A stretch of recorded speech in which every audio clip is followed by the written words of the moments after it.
My husband forged my signature to make his 22-year-old mistress the beneficiary of my $1 million life insurance policy.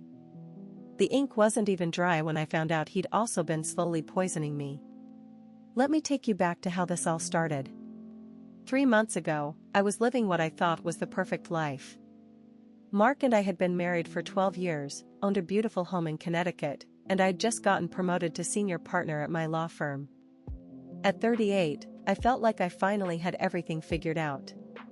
Mark was the stay-at-home husband, managing our investments and taking care of the house while I worked 60-hour weeks. He'd greet me every evening with dinner ready, a glass of wine, and this warm smile that made all the stress melt away. "How was your day, beautiful?" he'd ask, pulling out my chair like we were still newlyweds. I trusted him completely. Maybe that was my first mistake. The weird symptoms started in January. I'd wake up dizzy, nauseous, completely drained.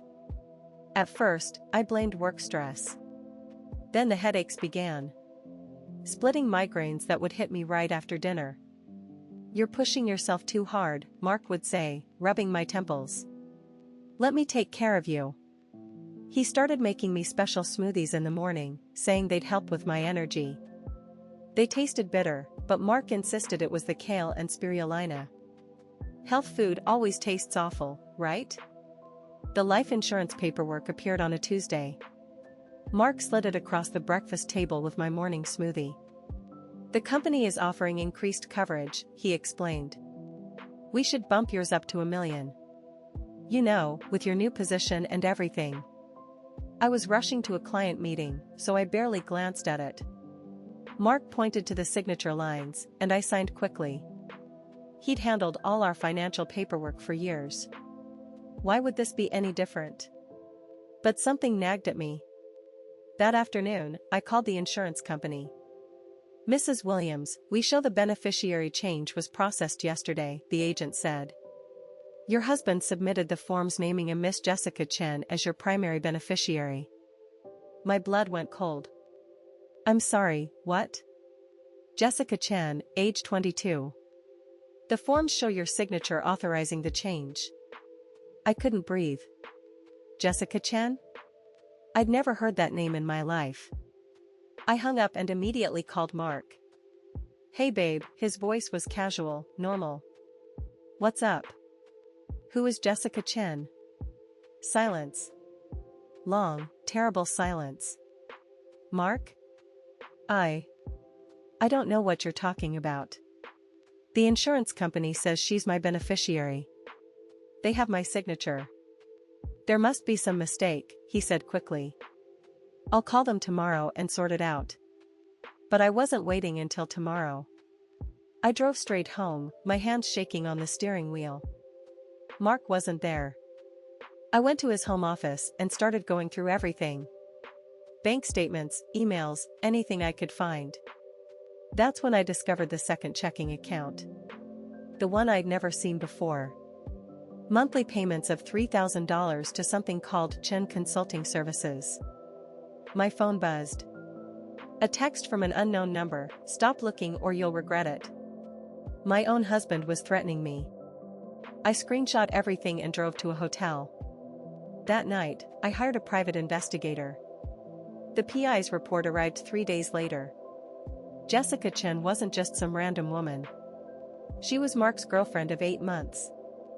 A community college student he'd met at a coffee shop. But here's the truly sick part: she had no idea about the insurance policy. Mark had been telling her he was divorced. That I was his psycho ex-wife who was trying to steal his money in the settlement. He'd been playing both of us. The investigator had photos. Mark and Jessica at restaurants, holding hands, laughing. In one picture, they're looking at engagement rings. He was planning to marry her. With my life insurance money. But the worst discovery was still coming. I took the smoothie ingredients to a lab for testing. The results came back positive for thallium, a tasteless, odorless poison that causes exactly the symptoms I'd been experiencing. Dizziness, nausea, headaches, fatigue. My husband hadn't just been stealing my money. He'd been slowly killing me. I called the police immediately. They arrested Mark that same day while he was having lunch with Jessica. The look on his face when they slapped the handcuffs on was something I'll never forget. But the story gets even crazier. During the investigation, they found Mark's computer. He'd been researching my life insurance policy for months, looking up how long it takes for poison investigations after sudden death, even Googling accidental death versus suspicious death insurance payouts. The idiot had kept a digital diary of his entire plan.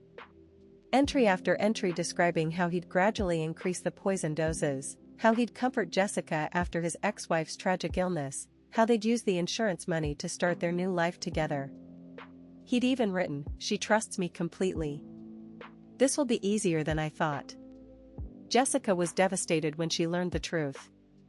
She'd genuinely fallen for his lies and had no idea she was part of a murder plot. She actually came to court during his sentencing to apologize to me. "I'm so sorry," she cried. "I thought he loved me. I never knew you existed." Mark got 25 years for attempted murder and insurance fraud. The judge called it one of the most calculated and cold-blooded schemes he'd ever seen. "I'm still recovering physically from the poisoning, but emotionally, I'm stronger than ever. I sold our house, donated half the money to domestic violence organizations, and kept the other half to start my new life." The life insurance policy? "I changed the beneficiary to my sister and made sure to use a notary this time. Sometimes the person sleeping next to you is the most dangerous person in your life. Trust your instincts. If something feels wrong, investigate. Your life might literally depend on it." Have you experienced something like this? Tell me in the comments.